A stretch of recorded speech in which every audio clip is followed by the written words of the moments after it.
Bonjour, je suis content de vous retrouver. Aujourd'hui, on parle d'arthrite, on parle d'articulation et vous le savez, les conseils que je vous donne aujourd'hui ne remplacent pas ceux d'un professionnel de la santé. Je vous invite d'ailleurs à en consulter un.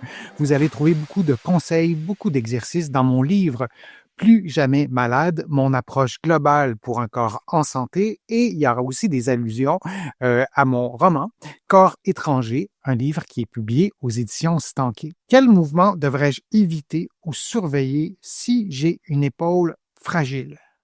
Qu'est-ce qu'une épaule fragile? Ben, chez mes patients, il y a plusieurs personnes qui me disent, ben, mes épaules sont un peu fragiles. Qu'est-ce que ça veut dire? Je vous ai déjà parlé de mon roman Corps étranger. J'ai un personnage, Émilie, qui a une épaule fragile parce qu'elle a eu différents types de traitements, elle a plusieurs problèmes de santé, et c'était important pour moi de vous en parler, de ces personnages qui ont des fragilités, et c'est peut-être votre cas, en tout cas c'est le cas de plusieurs personnes qui me suivent sur ma chaîne YouTube. Alors, qu'est-ce qu'on fait pour quel mouvement, en fait, on doit faire dans un contexte d'épaule fragile? Alors, qu'est-ce qu'on entend par épaule fragile, entre guillemets? Ben, on peut avoir de la douleur. Une douleur qui est constante, une douleur qui est intermittente. On peut avoir de la raideur aussi. On peut avoir de la difficulté, de la capsulite, par exemple, c'est un bon exemple. On a une raideur, on ne peut pas bouger l'épaule beaucoup, presque pas parfois. Et dans un contexte de capsulite qui a été traité, qui est entre guillemets, guéri. Parfois, on reste avec la raideur. Alors, on peut penser qu'on a une épaule fragile. Les tensions musculaires, l'instabilité quand on sent des cloques dans notre épaule, par exemple, et aussi des problèmes à une autre région, par exemple au cou, vont peut-être faire en sorte qu'on sentira notre épaule qui est peut-être un peu fragile ou on la sentira fragile. Donc, là où les causes de fragilité de l'épaule, il y en a vraiment plusieurs. Et parfois, on devient convaincu que notre épaule est fragile, point. Il n'y a rien à faire, c'est comme ça. Il y a toujours des choses à faire parce qu'on peut rééduquer la musculature. On peut parfois aller chercher de la mobilité lorsqu'on a besoin de mobilité, et on peut parfois, dans certains contextes, limiter un peu la mobilité ou éviter certains mouvements de fin d'amplitude qui pourraient peut-être provoquer de la douleur. Mais il y a souvent des choses à faire, et les mouvements à surveiller, ça, c'est des conseils que je vous donne, et à rééduquer aussi. Les mouvements au-dessus de la tête. Si vous lancez une balle, si vous jouez au tennis, vous faites un service, le mouvement du service au tennis, c'est un mouvement qui est à éviter. Parfois, si on a une épaule qui est très instable, on a besoin de traitement, on a besoin d'évaluation, mais ce sont aussi des mouvements à rééduquer lorsqu'on fait un mouvement, par exemple, on va chercher des assiettes qui sont très, très hautes, on va faire un mouvement très haut. Parfois, ça peut devenir difficile, alors on ne le fait plus, et de ne plus faire ces mouvements-là dans un contexte d'avancée en âge, je ne suis pas certain qu'on cède, ou on peut peut-être même se nuire à éviter certains mouvements. C'est peut-être préférable de les rééduquer. Les mouvements de fin d'amplitude. Un classique, les patients qui ont eu une tendinopathie, la douleur est partie, mais la condition, elle n'est pas revenue 100%, et les patients vont éviter de faire certains mouvements, par exemple, en conduisant, d'aller chercher quelque chose sur la banquette arrière, d'aller laver des vitres qui sont plus hautes, où on va faire un mouvement de fin d'amplitude. Il y a d'autres contextes où on va faire des mouvements de fin d'amplitude, donc on veut les rééduquer plutôt que de dire je ne les fais plus. Rééduquer aussi des mouvements avec un poids, on veut prendre de la force. Les mouvements à surveiller et éventuellement à rééduquer, les mouvements faits brusquement. Il y a beaucoup de mes patients qui me disent que lorsque, lorsque ces personnes-là font un mouvement rapidement, sans penser à leur épaule, sans penser au fait que peut-être l'épaule va mal réagir, les mouvements faits brusquement, ça demande de la stabilité très rapide. Tout doit se contracter rapidement pour arriver à faire un mouvement qui demande souvent de la précision. Donc, c'est exigeant. Donc, là aussi, on surveille, on identifie, et ensuite on rééduque, et aussi des mouvements qui requièrent des changements de direction. Si vous, pour une raison ou pour une autre, vous avez quelque chose dans la main et vous changez de direction en faisant le mouvement parce que vous dansez, par exemple, et parfois c'est le changement de direction répété qui fera en sorte que ça réveillera de la douleur. Si vous avez un objet dans la main et vous faites un mouvement rapide, l'objet bouge au niveau de la main, mais il y a un effet, c'est le cas de le dire, il y a un bras de levier, il y a un effet aussi qui est différent dans l'épaule, qui est parfois plus stressant et qui demande parfois d'avoir des muscles qui sont rapides, qui sont actifs, qui sont réactifs, qui sont réveillés, qui peuvent se co-contracter, peuvent se contracter ensemble pour bien stabiliser l'épaule, pour garder l'humérus, la clavicule, l'omoplate dans une configuration qui est correcte pour l'épaule et qui n'est pas source de douleur ou de blessure. Alors, c'est la plupart des catégories de mouvements qu'on doit surveiller et ensuite rééduquer plutôt que de se dire, ben, on les fera pas parce que ça fait mal. À surveiller les douleurs persistantes. C'est pas normal d'avoir une douleur qui persiste à l'épaule, même si c'est dans certains mouvements. On peut avoir une douleur qui persiste aussi la nuit quand on est couché sur son épaule parce que notre bras est dans une configuration extrême. On dort, on bouge peut-être pas tant que ça, on va être dans la même position pendant 6 heures, 5 heures, et ça peut stresser l'épaule aussi. Donc, les douleurs qui sont persistantes, je vous donnais l'exemple du sommeil, mais évidemment, ça peut être le jour, on surveille.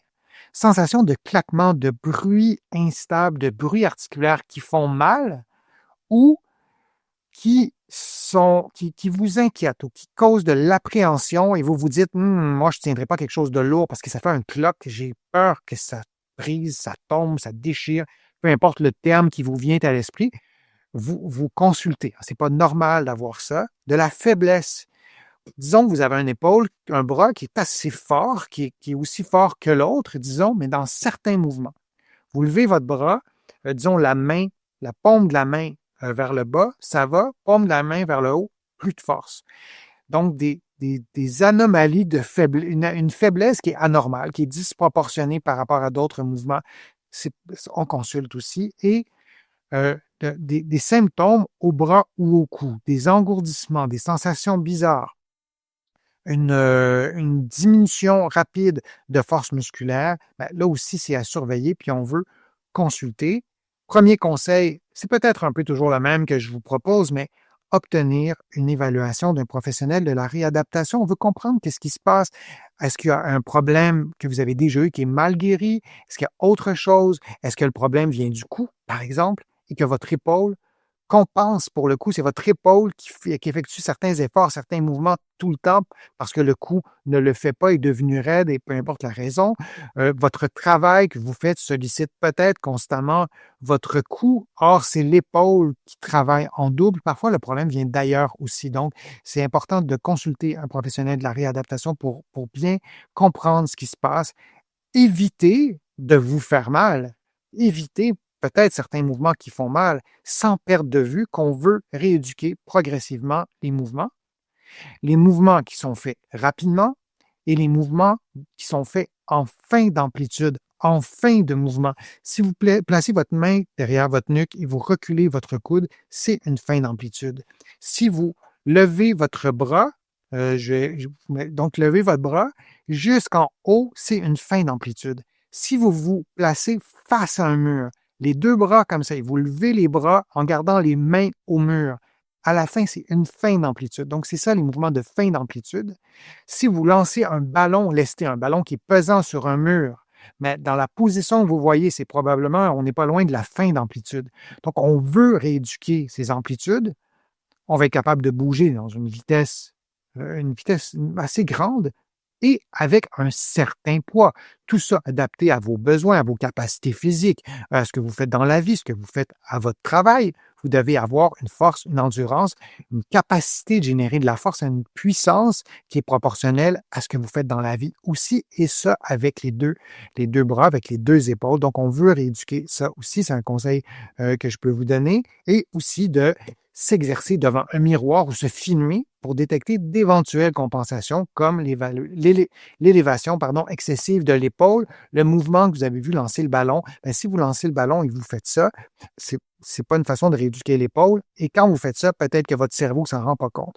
Et si vous demandez à quelqu'un de vous filmer, vous allez vous revoyer la vidéo, vous allez le voir, vous allez tout de suite être conscientisé et probablement qu'il y a une grande partie de la rééducation qui sera faite parce que vous allez vous rendre compte à partir de ce moment-là que vous levez l'épaule alors que vous ne vouliez pas le faire et il faut voir pourquoi vous la levez. Peut-être qu'il y a une faiblesse, peut-être qu'il y a une raideur, ça c'est une autre histoire, mais on ne veut pas la lever ou à tout le moins on veut en prendre conscience et s'en rendre compte. Vous pouvez évaluer tout ça devant la glace en faisant un mouvement comme celui-là. Par exemple, il pourrait y en avoir beaucoup d'autres. Peut-être que ça, c'est trop exigeant pour vous. Peut-être que c'est trop facile. Peut-être que c'est pas le bon mouvement. Mais c'est un mouvement vous bougez les jambes. C'est un mouvement qui est un peu cardiovasculaire. Vous avez les bras levés, vous avez les bras en rotation, les épaules en rotation externe. Il n'y a rien qui doit déclencher de la douleur, mais vous faites ça et vous pouvez le faire devant la glace et vous pouvez comparer les deux épaules. Vous pouvez voir s'il y a une différence entre les deux côtés. C'était un exemple parmi tant d'autres. Se familiariser avec les mouvements physiologiques de l'épaule. Votre épaule devrait pouvoir faire les mouvements entre guillemets normaux, les mouvements habituels. Je vous les montre rapidement. La flexion antérieure, vous levez le bras devant vous. L'extension, vous levez le bras si vous êtes debout vers l'arrière, c'est une extension. Il y a l'abduction, donc face, disons, à un mur, vous levez les bras comme vous le voyez en ce moment. Je vais vous le montrer sur une vidéo, ça va être plus clair. Donc l'abduction A, B, D, c'est lorsque vous levez les bras jusqu'en haut. Et l'abduction ADD, c'est lorsqu'on descend les bras et on ramène les bras à la position de départ. Il y a les rotations, je vous en ai déjà parlé dans d'autres vidéos, les rotations internes et externes. On les voit en schéma dans ce plan-là. On va les voir dans un autre plan, celui-là, la rotation interne et la rotation externe. Là aussi, je vous en ai déjà parlé dans d'autres contenus. C'est important de rééduquer la rotation interne et externe dans plein de configurations, de positions de bras, de tronc, de cou, tout ça. Mais je vous en donne deux, les bras très près du thorax et les bras éloignés. Donc, c'est-à-dire que les bras à 90 degrés, c'est deux façons de le faire. Il y en a beaucoup d'autres. Donc, on doit se refamiliariser avec les mouvements physiologiques du bras et de les rééduquer. Et ça peut peut-être là aussi nous aider. Donc, lorsque vous avez une épaule fragile, il y a des choses qu'on peut faire. On ne veut pas augmenter la douleur, on ne veut pas détériorer sa condition. On veut comprendre ce qui se passe en consultant un professionnel de la santé et on veut se réapprivoiser, disons, les mouvements physiologiques de l'épaule. Je vous remercie d'avoir été présent. Je vous remercie de vos questions. Je vous remercie de votre participation, de vos commentaires sur les réseaux sociaux. Je vous lis tous. J'essaie de répondre à un maximum de commentaires, mais je me sers de vos questions, entre autres, pour amorcer de nouveaux contenus sur ma chaîne. Merci aussi de vos contributions. Vous le savez, sans elles, je ne pourrais pas vous produire autant de nouveaux contenus. Vous allez trouver beaucoup d'informations dans mes livres qui sont disponibles ici, au Québec, en librairie et sur le web. Mes livres sont aussi disponibles de l'autre côté de l'Atlantique, notamment mon livre Plus jamais malade. Il y en a d'autres, il y en a sur la marche, il y en a sur les problèmes de dos, etc. Donc, ça me fait plaisir de lire aussi vos commentaires sur mes livres. Merci encore de votre présence. Je suis Denis Fortier. Je vous dis à une prochaine vidéo, à une prochaine fois. À bientôt.